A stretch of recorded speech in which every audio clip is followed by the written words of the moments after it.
The Baltimore Station's goal is to turn lives around. They help veterans dealing with homelessness and substance abuse. And in this week's RBC Wealth Management Veterans Are Heroes segment, WMAR2 News' Eddie Kadam shows us the program that is expanding to help a broader community despite this pandemic. Behind the brick walls of the Baltimore Station is a place to talk and grow after admitting you have a problem and need help. I appreciate you being here, doing what you do for myself and the other veterans, but sometimes we have to be there for each other.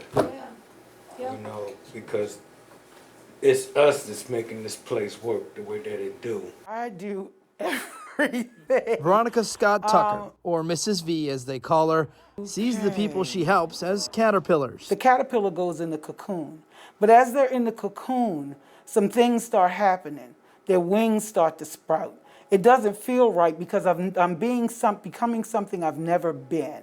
So as I become something I've never been, and these wings keep growing, at some point, the cocoon's gonna break open and I'm gonna emerge a monarch butterfly. And I think it goes back to The veteran inpatient and outpatient treatment programs recently expanded to help people who aren't veterans like James Neal. And I was raised in a vet family.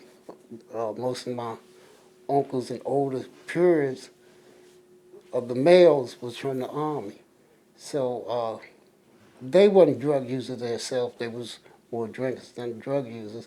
But hanging around their friends opened my eyes up to knowing something wasn't right with them. His experience growing up with veterans and drug users on Pennsylvania Avenue led him down the path to addiction. I try and do the right things in these walls. The Baltimore Station connects him to vets in recovery so they can encourage each other to start rebuilding their lives. I was feeling a lot of stuff and didn't know how to express it or deal with it.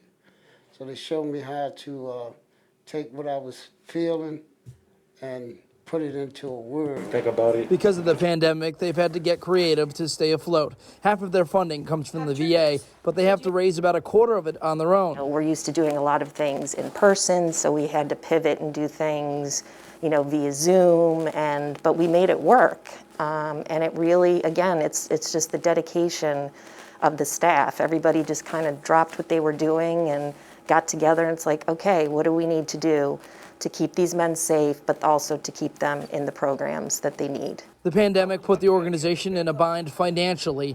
Not being able to bring volunteers into the building is the biggest loss. Not only do they provide 50% of our food budget annually, but more importantly, they'll come in and serve our veterans, but then they'll also sit down and have a meal with them and, share conversations. Pre-COVID, they were serving around 350 men a year. Things have slowed down, but they've been able to start getting referrals again. Really at the point of doing what I have to do to change my life around.